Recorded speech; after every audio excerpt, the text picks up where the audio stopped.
Success really just boils down to this. You gotta want it more than you hate what it takes to get it.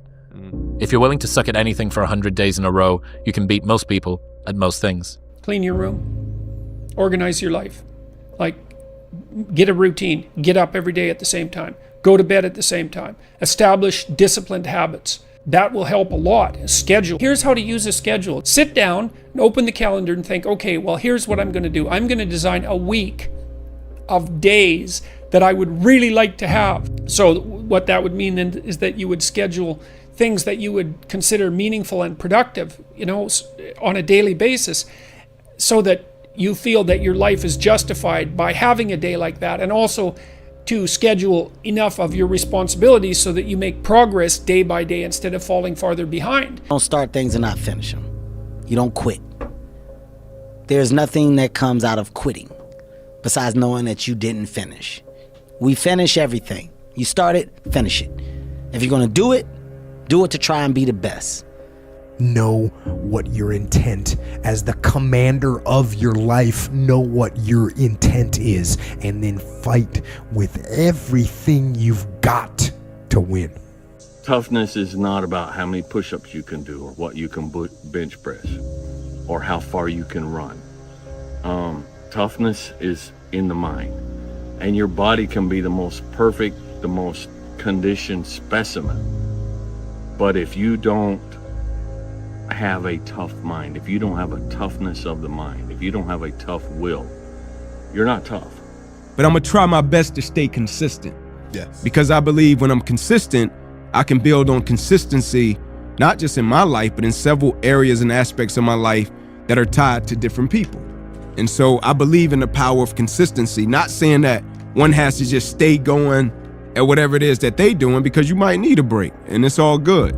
But just speaking to me and my purpose and how I operate, I believe in staying consistent and sometimes just changing my aim and my focus and altering it on certain days when different situations and circumstances pop up. One day in the gym is basically imperceivable. 2 days in the gym, you don't recognize any change whatsoever. 100 days in the gym, and you're almost a new person. You're not having a bad year. You've had a few bad days that you're thinking about for the rest of the year. I've found it helpful when I'm in a bad season, like I'm in right now, to just focus on having a good day. A good day in a bad season is a bite-sized victory. String a few of those in a row, and a bad season feels less hard. I'm pretty sure the difference between a happy life and an unhappy one doesn't come down to how many good or bad days you have, but which days you think about over and over again. In some seasons of life, maintaining is winning. Why not believe in it? What's the other option? There is no other option. It's a life forgotten, man. In the acting world, if I go to the audition, I have a chance of getting a part. If I don't go to the audition, I'm out of the game. I know the outcome, nothing. Show up. Even if you get knocked on your ass, show up. At least you have a possibility, you have a chance. You have a voice of doing something with your life. No matter how big your dreams, you're gonna die. Everyone will move on. Do what you want.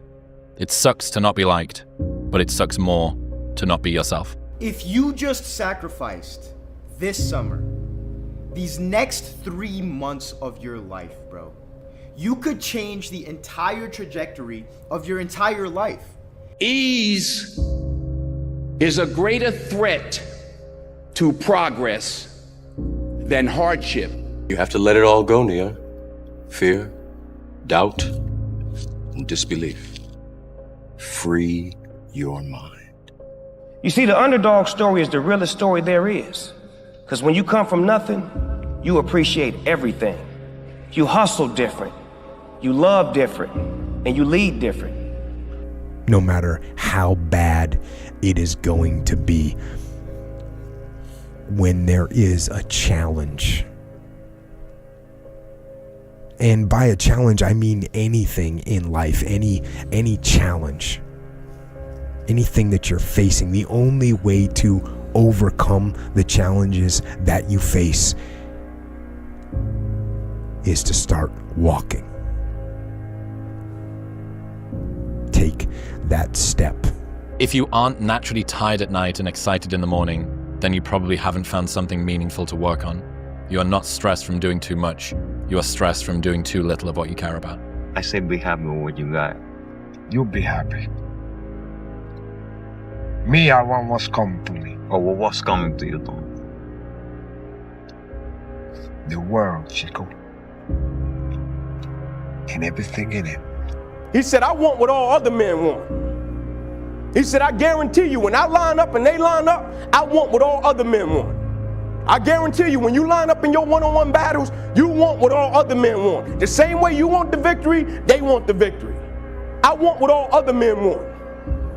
He said, but when the pressure hits, when the opposition hits, when the challenge hits, when the pain creeps in, when the uncertainty creeps in, when the cuts, when the scars, when the bruises come, I want what all other men want. He said, but when the opposition and adversity shows up, I just want it a little bit more than they wanted. And so that's how I conquer, and that's how nobody has ever beaten me yet. I just want one thing from you.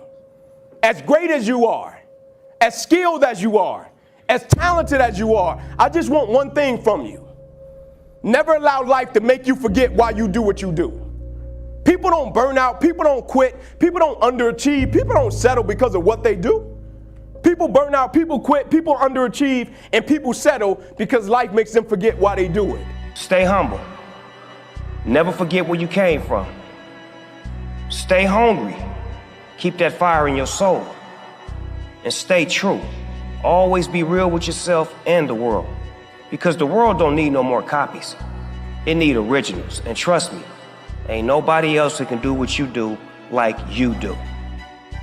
And you're gonna fail, and you're gonna fail, and you're gonna fail, and you're gonna fail, and then you're gonna win. A lot of people wait for perfect conditions to start, but don't realize that starting is the perfect condition. Tired don't mean nothing. Tired is only in the mind. You tell yourself you're tired, you're gonna be tired. I don't get tired. It doesn't matter how hard you work, that I'm willing to work harder than you. Rest at the end, not in the middle. You have one life, don't settle for mediocrity. Life without those challenges, it's just existence. Don't just exist. Go live. We're not on this stage just because of talent or ability. We're up here because of 4 a.m. We're up here because of 2-a-days or 5-a-days. We're up here because we had a dream and let nothing stand in our way. There's no excuse not to be the hardest motherfucking worker in the room. Everyone is jealous of what you've got. No one is jealous of how you got it. The only true test of intelligence is if you get what you want out of life. And there are two parts to that. One is getting what you want, so you know how to get it. And the second is wanting the right things, knowing what to want in the first place. Whenever I get to a low point where I think, why do I even bother? I just remind myself, this is where most people stop, and this is why they don't win. And this relates to another one, which is a reminder for the gladiators in the arena who feel beat up and scarred with no hope in sight. Building a business is hard. Hard feels shitty. This is what hard feels like. And this is why most people can't do it, but you can. Two forms of pain. Pain that breaks you and the pain that changes you. That's the pain of a change right there. That's the pain of progress. The pain that destroys you isn't this shit. It's later in life knowing you could have been more, and all that's left is you and the mirror and tears of a possibility left.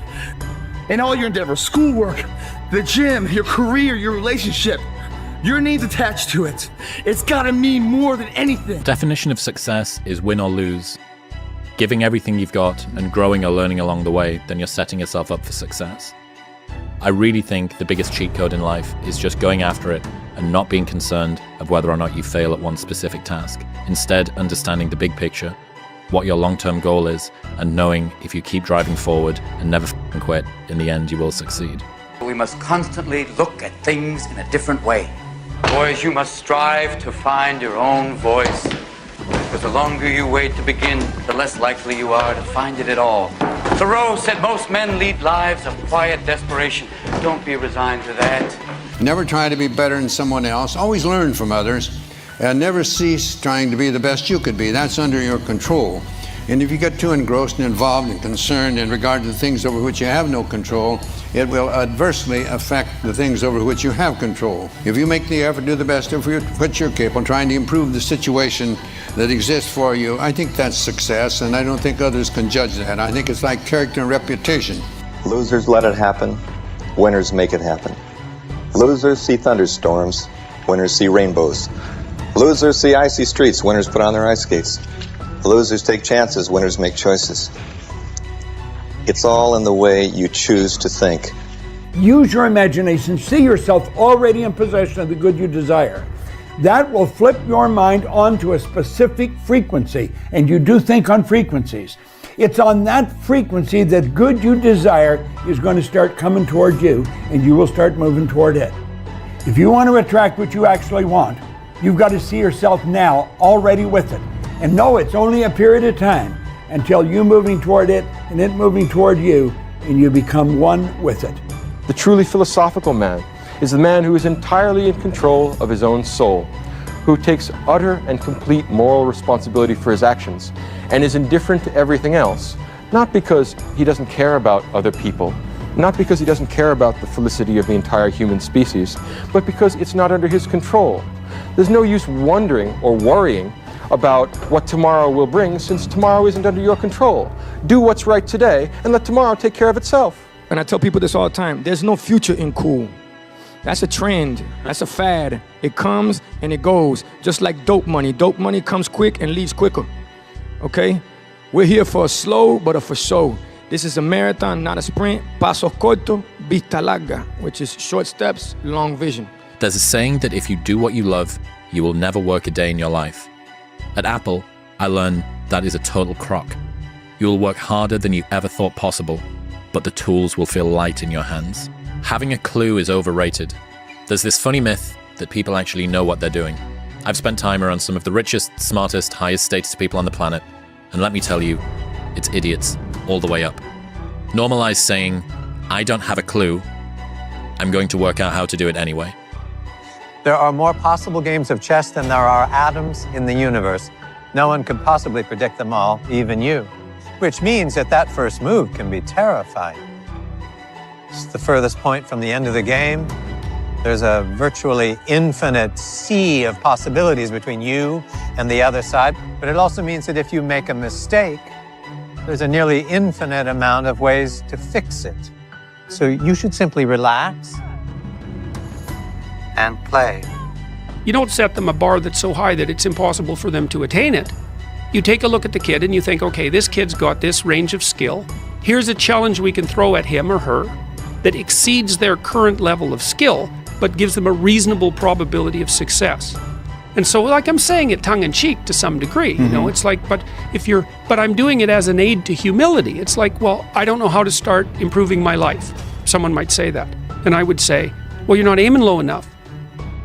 There's something you could do that you are regarding as trivial, that you could do, that you would do, that would result in an actual improvement. But it's not a big enough improvement for you, so you won't lower yourself enough to take the opportunity. Set out to do something, went through it, along the way, faced adversity, faced the pain, right in the eyes, kept going past it. Our lives, what we create, are made from the decisions we make on the moment-to-moment basis. Champions are never woken up and born into success. They're created, they're matured, they're struggled and weathered through that effort of hard work and dedication and sacrifice to achieve that championship status. It's these moments, these decisions we make on a daily basis. Do we get up early and go for a run? Do we hit the snooze button? Do we go that extra rep in the gym and our body's dying? Do we push past that? All these little things are the inches that add up to be the measure of difference between first place and forever forgotten. Second place. Huge margins. But if you look about your day and all these little moments of life, all these little opportunities are in your wheelhouse. You create them. And later in life, when you're crying because you came up short, stop being so selfish. Look back on your day, examine it, put it under a microscope, and have responsibility for your actions. Those inches you need to be number one then, which is now in the past. are around us every single day. It's not a bad break. It's not the ref making a bad call. It's that you get up that day and do those little tiny things, the little details, the little nuggets of life. That's what adds up to be the difference. And if you're gonna sit here and complain why you came up short, without taking responsibility and looking at yourself internally first on all the opportunities you decide to pass on for comfort, then you're a shallow person, guys. But the magic you're looking for in life is in the work you're avoiding. There's something that you know you should be doing, whether it be working on yourself, losing weight, writing something, working on your career. The magic you're looking for in life is in the work you're avoiding. Come on, guys, think about that. Everybody wants to be a star. Everybody wants success. Everybody wants to be have money. It's you got to work at it. If you really want to be successful, you have to work at it. Nothing is achieved without some perspiration. Nothing. Anything that is worth anything, you have to work at it. The magic you're looking for in life is in the work that you're avoiding. You know what to do. But it's hard sometimes. Look, do I know? I know. Sometimes I want to put on a Netflix, Hulu, Amazon, watch a great movie, go into my screening room and watch something. And I go, oh God, I got to do this. But I go back and I start to write, and after about 10 minutes, the flow comes and I feel, wow, I feel great. And that stays with you.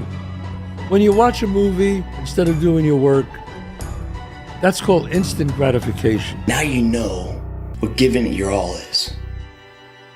And you will not succeed in business or any endeavor in life until that fight you just went through is applied to the same endeavor.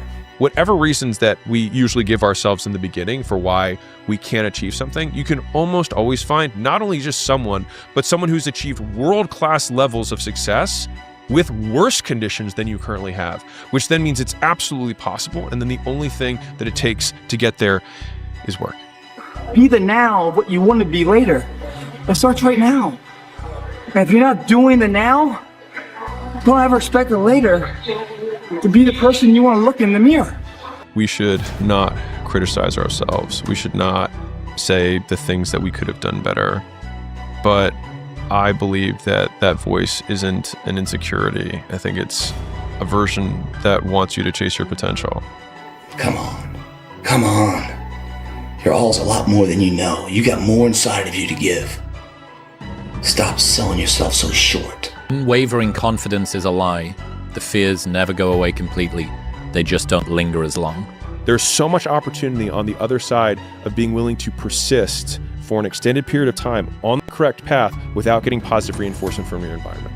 And the longer you can stick with something without that positive feedback loop in terms of the big external thing, the easier the opportunities are because so few people can pursue them. I've found greater fulfillment in the journey of pursuing my goals than in the moment of achieving them. It won't get harder. Like, this is the hardest part. And so if you can just make it through this, everything else is downhill. It's not that the things that the dragons are going to slay aren't going to get bigger. They are.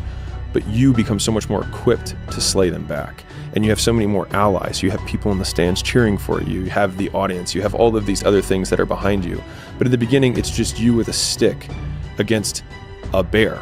No one ever tells stories about the hero who made it all happen immediately and had no hardships. No one cares. Everyone loves the story because we can see ourselves in the character and how much we hope to be like them.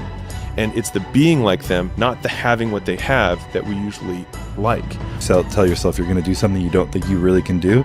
You're creating this gap between your beliefs and your reality, and it just creates more stress in yourself and an inability to perform, in my opinion. If my life was a movie and someone were to watch it, I hope they'd be inspired to take risks, not just risks to achieve success, but embrace feeling, both pride and shame, fear and excitement, Personally, I want to experience as much life as possible, and that only happens when you embrace the highs and the lows. If you don't have highs, you don't have lows, it doesn't come. If you numb the bad, you numb the good. When you learn to embrace them, they're way more fleeting than you realize. What have you learned about how to deal with and overcome fear? Go. When all that fear that's in your head, all the what ifs and the scenarios that you create inside your own mind that are way worse than anything that is actually going to happen, they all disappear when you go. So just take action and start moving forward. That is the moment that can last 1,000,000 years, is waiting to go. You're upside down financially, relationship went south, you got whatever those things are, your credit card debt is up, you got fired from your job. Okay, you're in a terrible situation. What are your options? What you have to do is, well, you kind of have to prioritize and execute, right? Like, okay, I got all these bad things going on in my life. What is my biggest problem right now? And you got to say, okay, I got to start with solving that problem. And you got to start to going back to I think it was the initial thing that we talked about, take action. And a year from now, it's going to happen like that. And who is your future self? 1 year from now, who is it? Just like everyone's out of here, go party Saturday night. They're not willing to sacrifice. I'm like the lone survivor in here. You know? Tonight will be over with too. Tomorrow I'll be stronger for it. Another day will go by. 365 of them happen so fast. Who are you going to be in a year from now? And in a year from now, does that future person hold regret or pride?